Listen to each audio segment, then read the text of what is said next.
वुजिन के अपार्टमेंट के बाहर सीईओ चोई वुजिन को पिक करने आ गए थे। सीईओ चोई और वुजिन ने एक दूसरे को ग्रीट करा क्योंकि वुजिन को ये बात थोड़ी अनकंफर्टेबल लग रही थी कि सीईओ चोई उनसे ज्यादा ही फॉर्मली बात कर रहे थे। तो वुजिन ने सीईओ चोई को कहा कि वो उनसे आराम से बात कर सकते थे। तो सीईओ चोई भी वुजिन से कैजुअली बात करने लगे। वुजिन कार के अंदर बैठ ही रहे थे। पीछे से सीईओ चोई ने वुजिन को प्रोफाइल ड्रामा के फर्स्ट शूट की इन्फॉर्मेशन के बारे में बताया, जिसमें पता चला कि पहले शूट के कट्स एक्टर जुंग मिन और असिस्टेंट मैनेजर पार्क जो कि वुजिन प्ले कर रहे थे उनके होने वाले थे। सीईओ चोई ने वुजिन से कहा कि क्योंकि वुजिन नर्वस होने वालों में से तो नहीं है तो वो अगले 5 दिन तक शूटिंग के लिए आराम से तैयारी कर सकते थे। मगर सीईओ चोई को नहीं पता था कि वुजिन अंदर ही अंदर से बहुत ज्यादा नर्वस थे। सीईओ चोई ने वुजिन को उस दिन के शेड्यूल के बारे में बताया। शेड्यूल में सबसे पहले तो वुजिन के एक ऑफिशियल प्रोफाइल बनाई जाएगी। उसके बाद वुजिन के साथ प्रोफाइलर ड्रामा के लिए पिक्चर्स ली जाएंगी। तो वुजिन के मेकअप के लिए सबसे पहले एक सेलिब्रिटी एक्सक्लूसिव शो पे जाया जाएगा और उसके बाद वुजिन की प्रोफाइल बनाई जाएगी। वुजिन को प्रोफाइल पिक्चर सुनकर लगा क्या उनके अलग अलग पोजेस में पिक्चर्स ली जाएंगी, क्योंकि वुजिन ने ऐसा अभी तक कुछ भी नहीं किया था। तो क्या ही एक्टिंग से सिमिलर होने वाला था और वुजिन को थोड़ा एम्बेरस भी लग रहा था।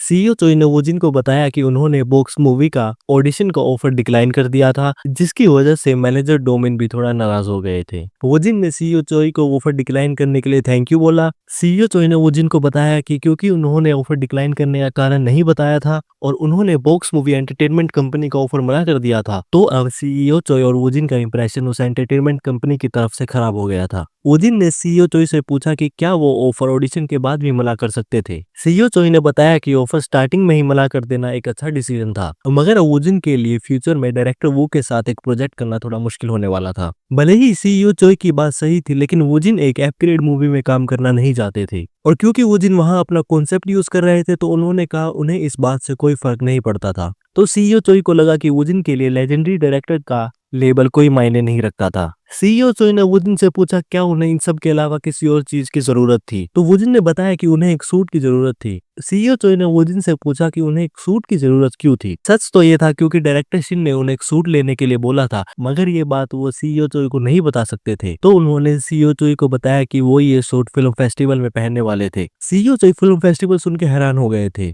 उन्हें लगा क्या वुजिन को डिटेक्टिव एजेंसी पे इतना भरोसा था कि वो फिल्म फेस्टिवल के फाइनल तक पहुंच जाएगी, और उन्हें वुजिन का कॉन्फिडेंस कुछ ज्यादा ही अलग लेवल पे लग रहा था। सीईओ चोई ने वुजिन को बताया कि ऐसा हो सकता है कि डिटेक्टिव एजेंसी एक अवार्ड जीत जाए, मगर एक सूट लेना वुजिन के लिए जरूरी था, तो सीईओ चोई इस सब को मैनेज कर लेंगे और एक सूट के साथ ही वुजिन की प्रोफाइल फोटो ले ली जाएगी। वुजिन इस बात से बहुत खुश थे कि उन्हें लग्जरी सूट्स भी अब मिल रहे थे, तो उन्होंने सीईओ चोई से एक और चीज मांगी और उन्होंने पूछा क्या उन्हें एक जापानीज स्क्रिप्ट भी मिल सकती थी। सीईओ चोई को वुजिन की रिक्वेस्ट थोड़ी अलग लगी, तो उन्होंने उनसे पूछा कि उन्हें जापानीज स्क्रिप्ट क्यों चाहिए थी। वुजिन ने सीईओ चोई को बताया कि ऐसी कोई सीरियस बात नहीं थी, वो बस एक जापानीज स्क्रिप्ट को पढ़ना चाहते थे। सीईओ चोई वुजिन को बिल्कुल भी समझ नहीं पा रहे थे, क्योंकि वो पहले से हांग्योई को मैनेज कर रहे थे, जिनको मैनेज करना वैसे ही थोड़ा मुश्किल था, और अब वुजिन ने भी उन्हें ज्वाइन कर लिया था। तो सीईओ चोई सोच रहे थे कि सारे क्रेजी लोग उन्हीं के पास क्यों घूमते हैं, मगर फिर भी इस बात से कोई फर्क नहीं पड़ता था कि ये लोग कितने क्रेजी थे, क्योंकि ये बहुत ज्यादा ही टैलेंटेड थे। सीईओ चोई एक रूम में खड़े थे और उनके आसपास कुछ लोग किसी की तारीफ कर रहे थे, और वो जिसकी तारीफ कर रहे थे वो वुजिन ही थे। वुजिन एक सूट में तैयार होकर फोटोशूट के लिए तैयार थे। सीईओ चोई मन ही मन सोच रहे थे कि वुजिन थोड़े मेकअप और एक सूट के साथ बिल्कुल टॉप एक्टर लग रहे थे।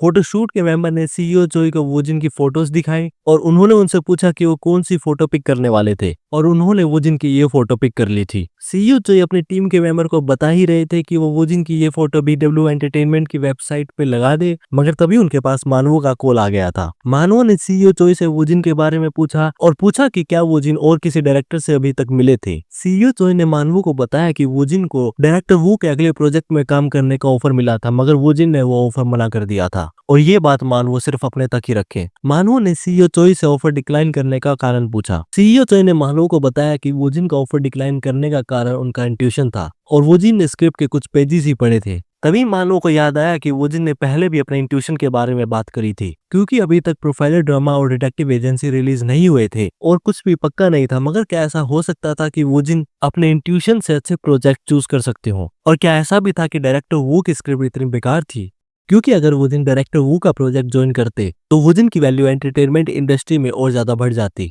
मानवो ने सीईओ चोई से कहा कि अगर एक एक्टर का डिसीजन यही था तो वो इसमें अब कुछ नहीं कर सकते थे। सीईओ चोई को भी मानवो की बात बिल्कुल सही लगी और कुछ देर बाद बात खत्म हो गई थी। डायरेक्टर ट्रैक कंट्री के one of the best director थे और मानवो थोड़े शौक में थे कि वो उन्हें कॉल क्यों कर रहे थे। डायरेक्टर ट्रैक ने मानवो को बताया कि वो उनके नए ड्रामा के बारे में थोड़ा क्यूरियस थे और क्या वो उनके ड्रामा की पहली शूटिंग सीक्रेटली देख सकते थे। डायरेक्टर ट्रैक ने मानवो को बताया कि उनकी पर्सनैलिटी ही ऐसी थी कि वो जब तक पर्सनली चीजें अपने सामने ना देख ले तब तक वो सेटिस्फाई नहीं होते थे, तो वो मानवो से एक फेवर मांग रहे थे। मानवो को लगा कि ऐसा हो सकता था कि डायरेक्टर ट्रैक शूटिंग पे टॉप एक्टर जुंगमिन के लिए आए हो और वो जुंगमिन को अपने अगले प्रोजेक्ट में कास्ट करना चाहते हो और कास्ट करने से पहले वो जुंगमिन की स्किल्स को खुद देखना चाहते हो। मानवो ने डायरेक्टर ट्रैक की बात पे एग्री कर लिया था और उन्होंने उनसे कहा कि वो शूटिंग की डेट और टाइम उनके पास जल्द से जल्द भेज देंगे, क्योंकि मानवो भी वो जिनकी एक्टिंग डायरेक्टर ट्रैक को दिखाना चाहते थे और उनका रिएक्शन देखना चाहते थे। कॉल के दूसरी तरफ डायरेक्टर ट्रैक कुछ और डायरेक्टर के साथ बैठे हुए थे। उन्होंने डायरेक्टर ली जिन्होंने उन्हें मानवो का नंबर दिया था उन्हें थैंक यू बोला और उन्हें बताया कि अब उनके लिए उनके अगले प्रोजेक्ट को तैयार करना और ज्यादा आसान हो जाएगा। रूम में वहां पे एक तीसरे डायरेक्टर भी बैठे हुए थे। उन्होंने कहा कि वो और डायरेक्टर ट्रैक कुछ समय बाद बिजी होने वाले थे क्योंकि वो दोनों एक नया प्रोजेक्ट शुरू करने वाले थे। डायरेक्टर ली ने तीसरे डायरेक्टर से उनके अगले प्रोजेक्ट के ऑडिशंस के बारे में पूछा तो तीसरे डायरेक्टर ने बताया कि वो ऑडिशंस के बारे में ही बात करना चाहते थे और उनके साथ एक अजीब एक्सपीरियंस हुआ था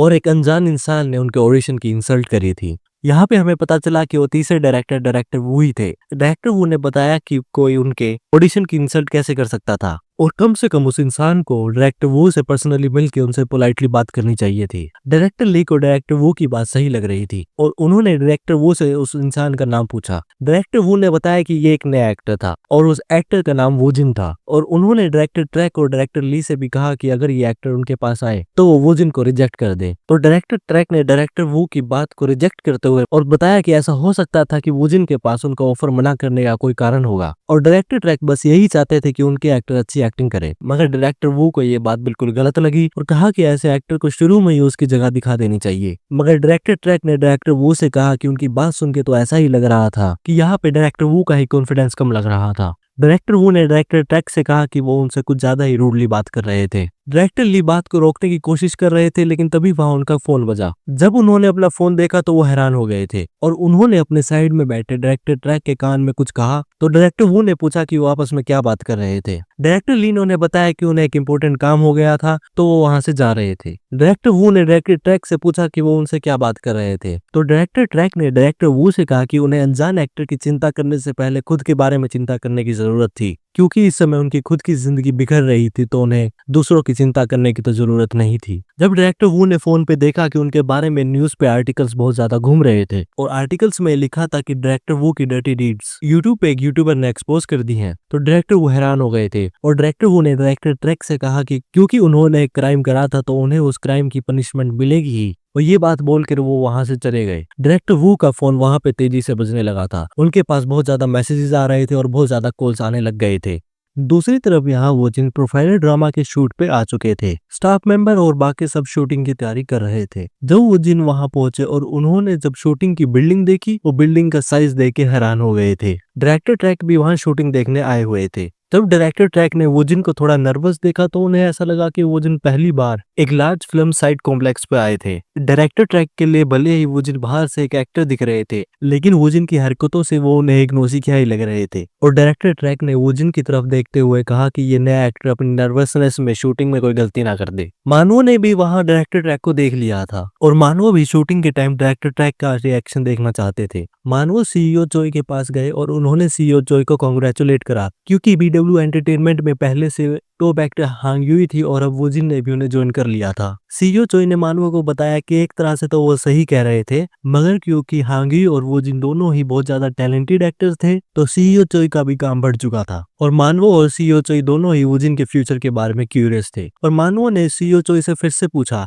क्या वोजिन ने सच में डायरेक्टर वू का ऑफर मना कर दिया था। सीईओ चोई ने मानवो को बताया कि ये सब बिल्कुल सही था, वोजिन ने डायरेक्टर वू का ऑफर मना कर दिया था और ऑफर मना करने का कारण उनका इंट्यूशन था। मानवो ने सीईओ चोई को बताया कि वो वोजिन के इंट्यूशन का रिजल्ट देखना चाहते थे। सीईओ चोई को मानवो की बात थोड़ी अजीब लगी तभी आसपास स्टाफ मेंबर और बाकी सबके फोन बजने लगे थे। तो मानवों ने एक स्टाफ मेंबर से पूछा इतना शोर क्यों हो रहा था। तो स्टाफ मेंबर ने मानवों को अपना फोन दिखाया और उन्हें डायरेक्टर वू के बारे में आया हुआ आर्टिकल दिखाया और आर्टिकल देख के मानवो और सीईओ चोई दोनों हैरान हो गए थे। आर्टिकल डायरेक्टर वू के बारे में था, जिसमें ये बताया गया था कि एक यूट्यूबर ने डायरेक्टर वू के सारे क्राइम्स रिवील कर दिए गए थे, जिसकी वजह से डायरेक्टर वो इंडस्ट्री में कैंसिल हो गए थे और उन पे अब इन्वेस्टिगेशन हो रही थी। मानवो और सीईओ चोई को ये आर्टिकल कोई र्यूमर तो नहीं लग रहा था। मानवो और सीईओ चोई ने एक साथ वूजिन की तरफ देखा, क्योंकि यहाँ पे वूजिन का इंट्यूशन सच हो गया था और ऐसा हो सकता था कि वूजिन अपने इंट्यूशन से सिर्फ अच्छे प्रोजेक्ट्स ही नहीं, खराब प्रोजेक्ट्स के बारे में भी पता लगा सकते हो। उन दोनों को ही वूजिन के इंट्यूशन पे बिलीव नहीं हो रहा था।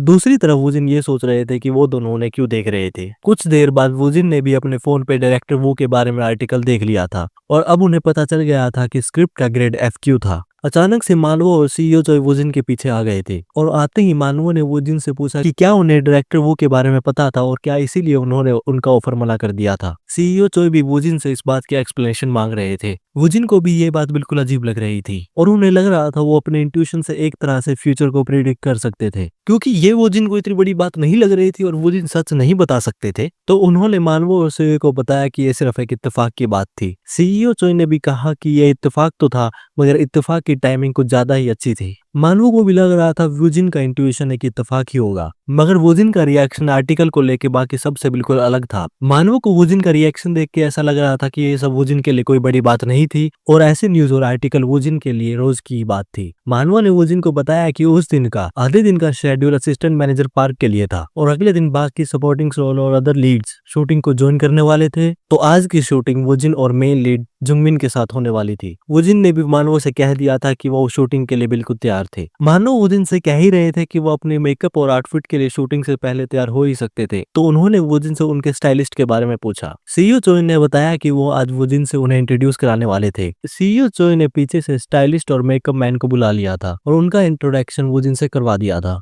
हेयर स्टाइलिस्ट और स्टाइलिस्ट ने वूजिन को ग्रीट करा था। वूजिन और वहां पे आए दोनों स्टाइलिस्ट आपस में एक दूसरे को ग्रीट कर रहे थे। वूजिन को स्टाइलिस्ट ने बताया कि उन दोनों ने प्रोफाइलर ड्रामा का कंटेंट एंड स्टाइल समझ लिया था और वूजिन के आउटफिट तैयार हो चुके थे। मानवो ने कहा कि क्योंकि असिस्टेंट मैनेजर पार्क के आउटफिट तैयार थे तो वो उन आउटफिट्स को इंस्पेक्ट करना चाहते थे। जाते जाते मानवो ने वूजिन से कहा कि उनके साथ एक अच्छा इवेंट आज हो सकता था। वूजिन ने मानवो से पूछा कि उनके कहने का मतलब क्या था। तो मानवो ने डायरेक्टर ट्रैक की तरफ देखते हुए कहा कि फिल्मिंग साइट पे एक फॉरेन कार आ चुकी थी और ये कह के मानवो वहां से चले गए थे और उनके पीछे पीछे सीईओ चोई भी चले गए थे, मगर वूजिन को अभी भी कुछ समझ नहीं आया था। हेयर स्टाइलिस्ट ने वूजिन को बताया कि वो थोड़े नर्वस थे और क्योंकि ये उनका पहला प्रोजेक्ट था तो उन्होंने इतनी बड़ी फिल्मिंग साइट आज तक नहीं देखी थी। वूजिन ने हेयर स्टाइलिस्ट की बात सुनकर रियलाइज करा कि उन्हें जितना लगा था वो उतने नर्वस नहीं थे और उन्हें इसका कारण ये लगा कि क्योंकि उन्होंने हाल ही में डिटेक्टिव एजेंसी की शूटिंग करी थी, मगर वो इस समय पूरी तरह से रिलैक्स भी नहीं थे। तो उन्होंने हेयर स्टाइलिस्ट को कहा कि वो काम ठीक ही करेंगे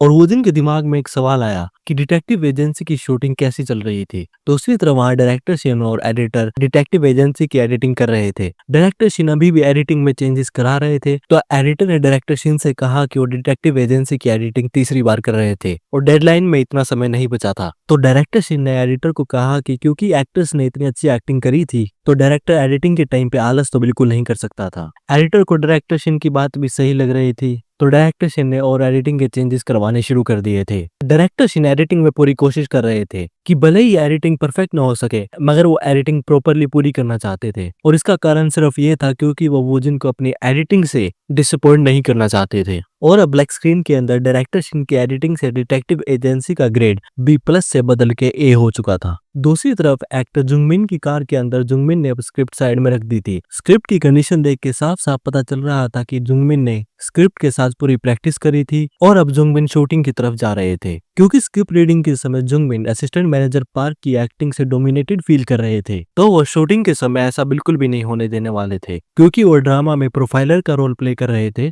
तो उन्हें अपने कैरेक्टर के अकॉर्डिंग अपने इमोशंस को लगातार चेक में रखना होगा और असिस्टेंट मैनेजर पार्क के रोल पे पूरी नजर रखनी होगी, क्योंकि वो असिस्टेंट मैनेजर पार्क के रोल को अच्छी तरह से समझना चाहते थे और अच्छी तरह से एग्जामिन करना चाहते थे, ताकि वो रियलिटी और एक्टिंग के बीच की लाइन को ब्लर कर सके। जब जुंगमिन शूटिंग की साइट पे आए तो उन्होंने वूजिन को देखा और उन्होंने वूजिन को जाके ग्रीट करा और वूजिन ने जब जुंगमिन को देखा तो उन्होंने अपने दिमाग में जुंगमिन के स्टाइल की तारीफ करी, मगर क्योंकि वूजिन वहां अपना कॉन्सेप्ट यूज कर रहे थे तो उन्होंने सीरियस होकर जुंगमिन को ग्रीट करा। पीछे से एक स्टाफ मेंबर ने जुंगमिन और वोजिन को बुलाते हुए कहा कि मानवो रिहर्सल के लिए उन दोनों को बुला रहे थे। जुंगमिन ने रिहर्सल की तरफ जाते हुए वोजिन से कहा कि वो आज वोजिन की एक्टिंग से डोमिनेटेड नहीं होने वाले थे। वोजिन को जुंगमिन की बात समझ तो नहीं आई थी, मगर उन्हें उनका जोश थोड़ा अजीब लग रहा था। रिहर्सल की सारी प्रिपरेशन तैयार हो चुकी थी और वोजिन भी अपनी जगह पे बैठे हुए थे, और क्योंकि अब रिहर्सल शुरू होने वाली थी तो अब वोजिन को पता चल गया था कि डिटेक्टिव एजेंसी की शूटिंग प्रोफाइलर की शूटिंग से बिल्कुल अलग थी, और अब वोजिन भी यहाँ नर्वस हो रहे थे। और वोजिन ने जब अपने सामने देखा कि जुंगमिन बिल्कुल कंपोज बैठे थे तो वो जुंगमिन से इंप्रेस हो गए थे, क्योंकि वोजिन को पता था कि जुंगमिन एक प्रो एक्टर थे और वोजिन सिर्फ एक प्रो एक्टर होने की एक्टिंग कर रहे थे।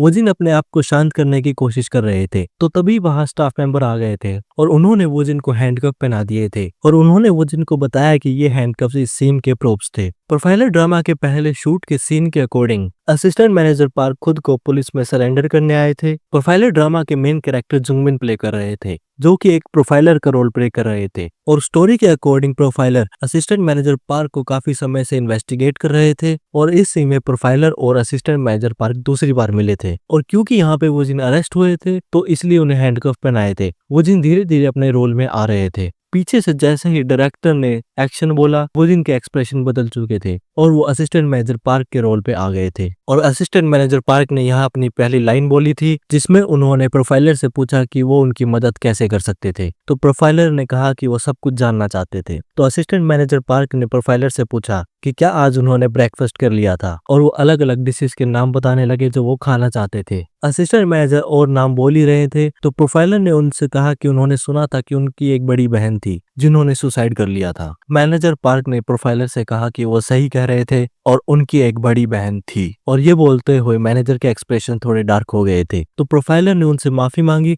और उनसे कहा कि वो इधर उधर की बातें नहीं करना चाहते थे। तो असिस्टेंट मैनेजर ने कहा उनकी बड़ी बहन की बात इधर उधर की बात ही तो थी, और उन्होंने टेबल पे रखी हुई फाइल के बारे में पूछा कि उस फाइल में उनके बारे में और क्या लिखा हुआ था। तो प्रोफाइलर ने बताया कि फाइल में ऐसा हो सकता है कि उनके बारे में सब लिखा हो और उसी फाइल में उनकी बड़ी बहन के बारे में लिखा हुआ था। तो असिस्टेंट मैनेजर पार्क ने प्रोफाइलर से पूछा क्या उनकी बहन की स्टोरी उनके लिए मददगार थी, क्योंकि अगर वो असली कल्प्रेट को पकड़ना चाहते थे तो प्रोफाइलर को असिस्टेंट मैनेजर पार्क को और जानना होगा। प्रोफाइलर ने असिस्टेंट मैनेजर पार्क से कहा कि वो एक साइकोपैथ और सोशियोपैथ दोनों लग रहे थे, और उन्होंने ये बताया कि सोशियोपैथ ज्यादातर वो होते हैं जिनकी अपब्रिंगिंग अच्छी नहीं होती। तो उन्होंने असिस्टेंट मैनेजर पार्क की लाइफ के बारे में और पता किया था, तो ये पता चला था कि उनके फादर गैम्बलिंग और अल्कोहल से एडिक्टेड थे, और उनकी मदर और ओल्डर सिस्टर की तरफ थोड़े अब्यूजिव थे, और साथ ही साथ उनकी तरफ भी। तो कुछ समय बाद उनकी बड़ी बहन ने सुसाइड कर लिया था, और उसी के कुछ समय बाद और उनके फादर और मदर का एक कार में एक्सीडेंट हो गया था। और जब उन्होंने उस एक्सीडेंट का केस देखा तो उन्हें एक बात थोड़ी अजीब लगी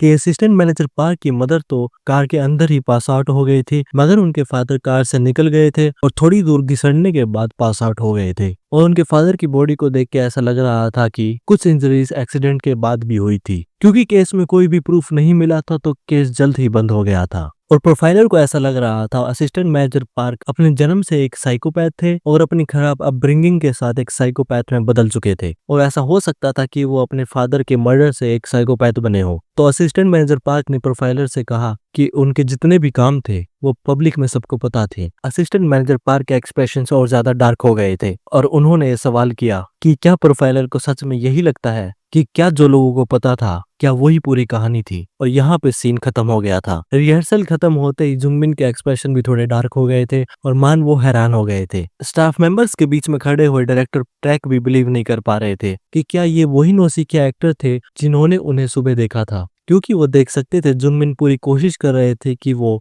जिनकी एक्टिंग से बिल्कुल भी डोमिनेटेड ना हो। तो डायरेक्टर ट्रैक ने अपने पास खड़े हुए स्टाफ मेंबर से जुंगमिन के साथ काम कर रहे एक्टर के बारे में पूछा, तो स्टाफ मेंबर ने डायरेक्टर ट्रैक को बताया कि उस एक्टर का नाम वोजिन था। जब डायरेक्टर ट्रैक ने वोजिन का नाम सुना तो उन्हें याद आया कि क्या ये वही एक्टर था जिन्होंने डायरेक्टर वू का ऑफर मना कर दिया था। डायरेक्टर ट्रैक सोच ही रहे थे क्योंकि वोजिन की एक्टिंग इतनी अच्छी थी तो वोजिन को ऑडिशन की कोई जरूरत नहीं थी। डायरेक्टर ट्रैक को नहीं पता था कि वोजिन कहाँ से आए थे, मगर वो ये देख सकते थे शूटिंग में ना सिर्फ जुंगमिन मगर पूरी फिल्मिंग साइट का एटमॉस्फेयर बिल्कुल अलग था, और वहाँ पे सभी लोग वोजिन की तरफ ही देख रहे थे, और उन्हें पता था कि वोजिन प्रोफाइलर ड्रामा में एक बहुत बड़ा रोल प्ले करने वाले थे। डायरेक्टर ट्रैक के साथ आए टीम मेंबर ने उन्हें बताया कि क्योंकि उन्होंने शूटिंग देख ली थी तो उन्हें अब वहां से चले जाना चाहिए था, क्योंकि बाकी सब लोगों ने उन्हें वहां पहचाना शुरू कर दिया था। डायरेक्टर ट्रैक वुजिन की एक्टिंग देखने के बाद वहां से जाना तो नहीं चाहते थे, मगर वो शूटिंग में कमोशन भी नहीं करना चाहते थे, तो वो वहां से जा रहे थे। डायरेक्टर ट्रैक जाते हुए बस यही सोच रहे थे कि वुजिन ने एंटरटेनमेंट इंडस्ट्री में आने में इतना समय कैसे लगा दिया था। शूटिंग कुछ देर और चलने के बाद मानवों ने एक ब्रेक के लिए कह दिया था। स्टाफ मेंबर सीन की तारीफ कर रहे थे,